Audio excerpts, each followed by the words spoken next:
വാണൻ്റെ പാട്ടിലൂടെയും ഒക്കെയാണ് നമ്മൾ ഈ കളരിയെക്കുറിച്ചൊക്കെ അറിഞ്ഞത്. ഇപ്പം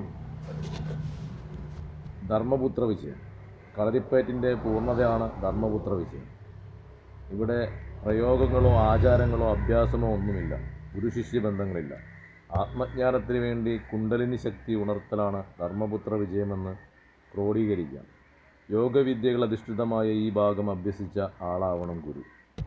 പല ഗുരുക്കന്മാരും ഞാൻ ഈ പറഞ്ഞ പോലെ അഭ്യസിച്ചു, അത് പോരാഞ്ഞിട്ടവർ കുണ്ടലിനി ശക്തി എന്ന് വെച്ചാൽ ഞാൻ പറഞ്ഞില്ലേ, കളരി എന്ന് പറയുന്ന അനന്തമായ സാഗരം. പിന്നെ അനന്തമായ അജ്ഞാനത്തിനുള്ള വഴികൾ ഗുരുവിനെ അറിയും. നേരിട്ട് അഭ്യസിക്കേണ്ട വസ്തുക്കൾ ഈ ഗ്രന്ഥങ്ങളിൽ നിന്നും നോക്കി പഠിച്ചിട്ട് കാര്യമില്ല, നേരിട്ട് തന്നെ അഭ്യസിക്കണം. അതിനൊരു ഗുരുവിനെ ദക്ഷിണ വെച്ച് ഗുരുവിൻ്റെ ശിഷ്യനായി ഗുരുവിൽ നിന്നും പകർന്നു കിട്ടുന്ന കാര്യങ്ങൾ ചെയ്യുക. ഞാൻ നേരത്തെ പറഞ്ഞ പോലെ ഉപ്പൂറ്റ് കുത്തിത്തിരിച്ച് തൊടവാടിക്ക് ചേർന്നമർന്ന് അമർച്ചയിൽ ഇടതും കയറി വലതും കയറി, വലതിറങ്ങി ഇടതെടുത്ത് തൂക്കി, അമർച്ചയിൽ ഇടതും കയറി വലതും കയറി, വലതിറങ്ങി ഇടതെടുത്ത് തൂക്കി, ചാടിക്കെട്ടി കയറി വലിഞ്ഞമർന്ന് നിവർന്ന് വലത് നേരെ ഇടത് നേരെ വലത് നേരെ മുമ്പിൽ വെച്ച് തിരിഞ്ഞ് വലിഞ്ഞമർന്ന്. ഇത് ചെയ്യണമെന്നുണ്ടെങ്കിൽ, ഇത് മനസ്സിൽ പതിയണമെന്നുണ്ടെങ്കിൽ ഒരു ഗുരു വേണം. മനസ്സിലായില്ലേ? ഞാനിപ്പോൾ ഈ പറഞ്ഞ വഴിയിലാണ്.